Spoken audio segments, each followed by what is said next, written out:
The predator cub was killing people. That was the official report. It was 3 cycles old, barely larger than a human child, born on a death world where weakness meant death. Its species was known across the coalition. The Karun, apex predators, night hunters, instinct-driven, emotionless killers according to every xenobiology archive. No Karun cub had ever been captured alive until now. The cub had been found after a raid on a smuggler vessel. Its pack had been wiped out. Its mother killed during boarding. The cub survived, and it went feral. Every being that came near it was attacked. Claws, teeth, shrieks that triggered panic responses. Entrained soldiers, 4 guards injured, 1 technician dead, so the cub was sedated, strapped into a containment cradle, moved to a medical isolation wing. That is where Dr. Threxvale entered the record.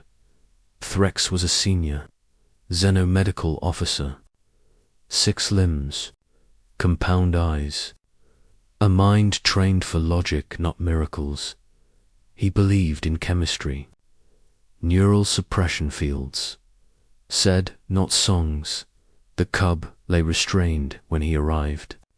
Black fur matted with dried blood, chest rising fast, eyes open, wide, yellow dot, pure terror. The medical scanners screamed warnings. Adrenal overload, cortisol levels extreme, neural aggression pathways locked open. This specimen will not survive, Threx said. It is burning itself alive.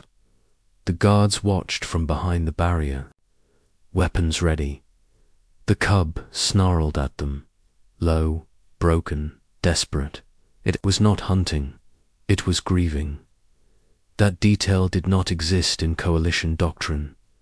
Threx approached cautiously, adjusted the sedative drip. The cub reacted instantly.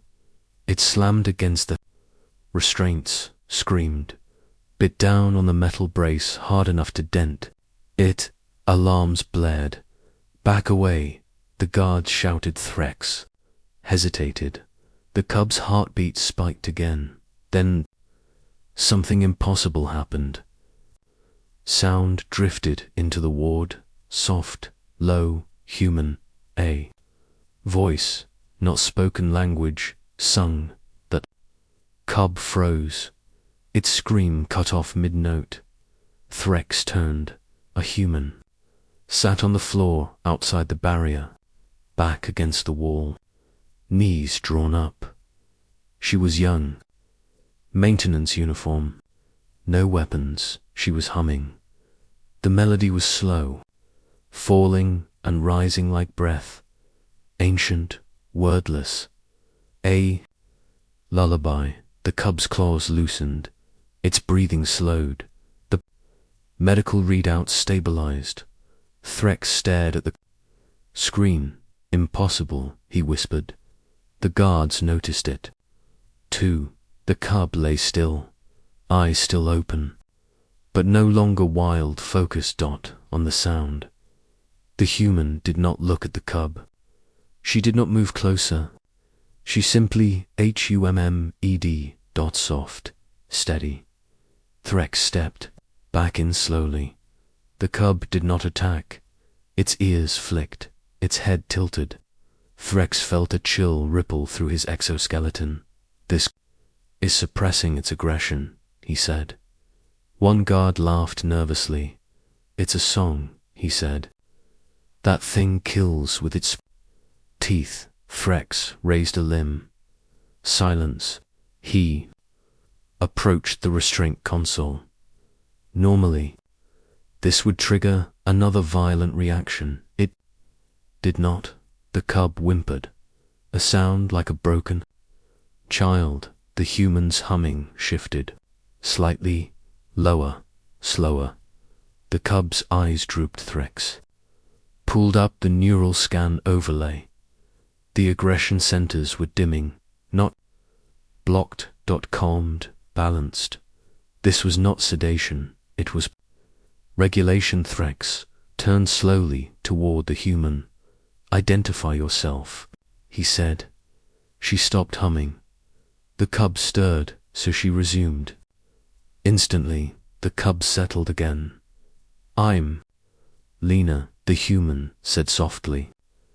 Third shift maintenance. Why are you doing that? Threx asked.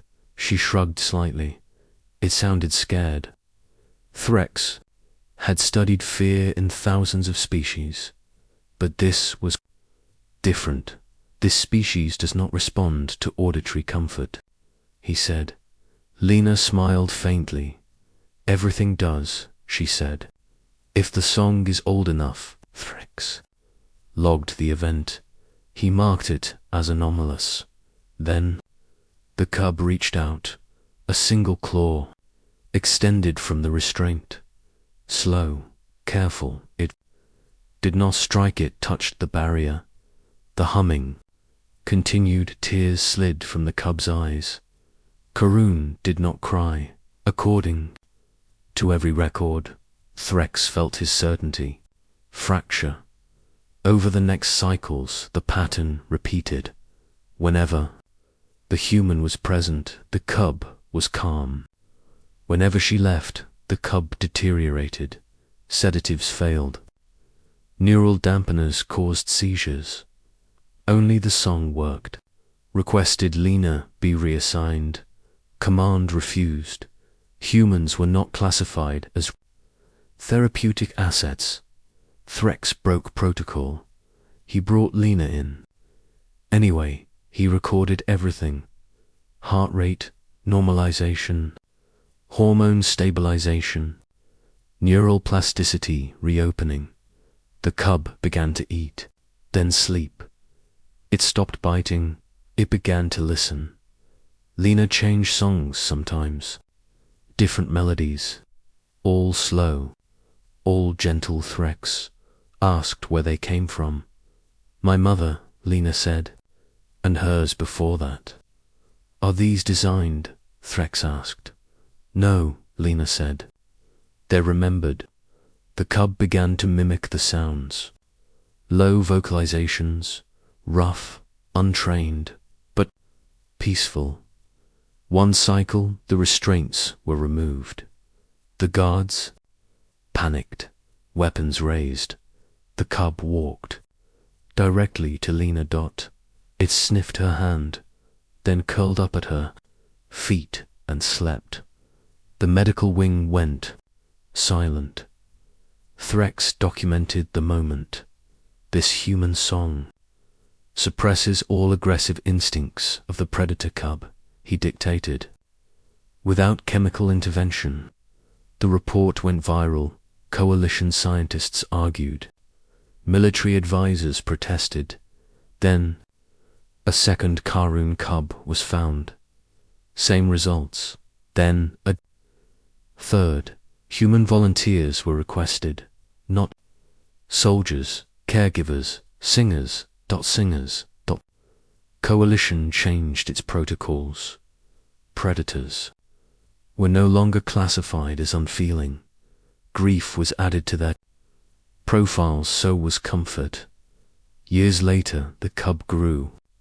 Large, massive, scarred, deadly, but gentle.